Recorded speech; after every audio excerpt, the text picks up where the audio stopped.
तो आज हम एक डरावनी कहानी सुनने नहीं बल्कि उसे समझने जा रहे हैं। देखेंगे कि डर को आखिर बनाया कैसे जाता है। तो चलिए इस कहानी को इसके 5 हिस्सों में तोड़कर देखते हैं कि ये कैसे धीरे धीरे अंधेरे की तरफ बढ़ती है। किसी भी अच्छी हॉरर कहानी की शुरुआत होती है किसी ऐसी चीज से जिसे खोने का डर हो।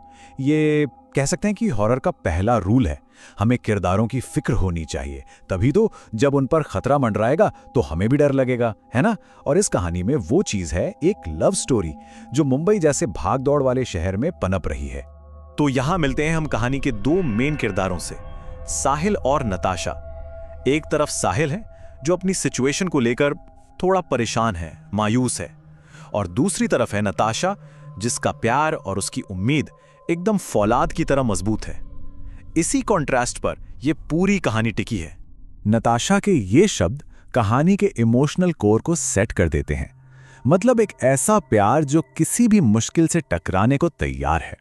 पर जैसा कि हर डरावनी कहानी में होता है, ये तूफान से पहले वाली शांति है। और बस यहीं से उनकी नॉर्मल सी दुनिया में दरारें पड़नी शुरू हो जाती हैं। तो चलिए कहानी की पहली डरावनी घटना पर चलते हैं और देखते हैं कि कैसे डर को स्टेप बाय स्टेप बनाया जाता है। रात के 12:30 बजे हैं। नताशा साहिल से फोन पर बात कर रही है। तभी उसे अपनी खिड़की पर लहराते बालों वाला एक साया दिखता है।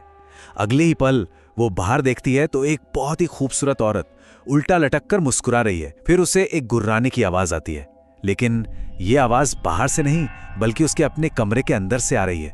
और आखिर में वही औरत उसके बिस्तर पर है और नताशा की पालतू बिल्ली को बेरहमी से खा रही है। तो देखिए यहाँ डर को कैसे एक एक करके बढ़ाया गया है। ये एक क्लासिक हॉरर ट्रिक है। खतरा पहले बाहर था, अब वो कमरे के अंदर है।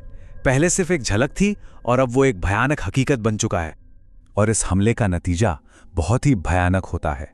नताशा एक बेजान शरीर की तरह चुपचाप बिस्तर पर पड़ी है और साहिल, उसे नताशा के परिवार ने और उसकी अपनी बेबसी ने उससे बिल्कुल दूर कर दिया है।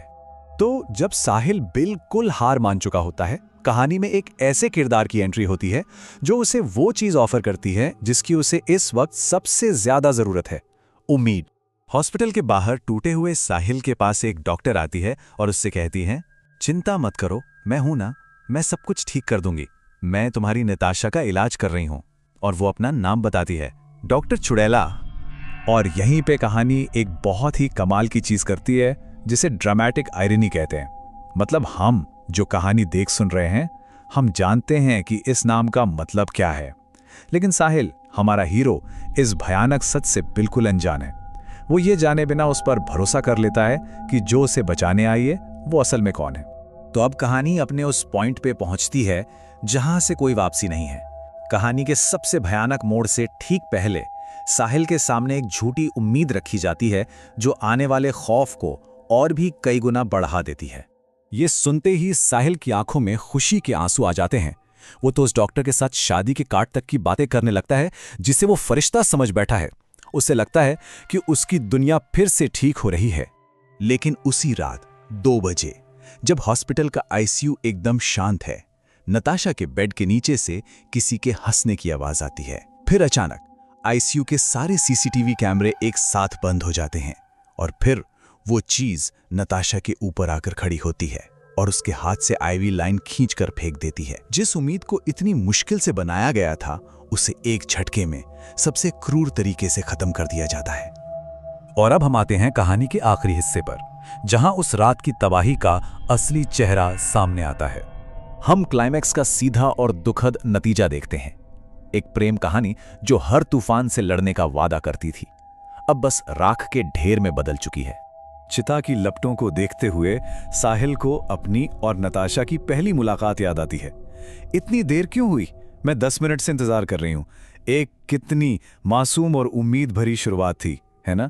और यही याद इस भयानक अंत के दर्द को और भी ज्यादा गहरा कर देती है। और अब सारी कड़ियां जुड़ जाती हैं। जो बचाने आई थी वही शैतान थी।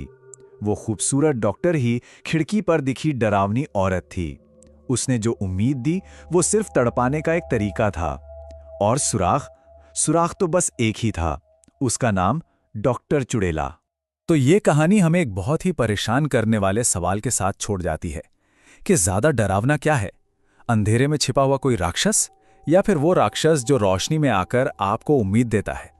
शायद सबसे गहरा डर किसी भूत प्रेत से नहीं आता, बल्कि उस उम्मीद के टूटने से पैदा होता है जिसे किसी ने बड़ी बेरहमी से कुचल दिया हो।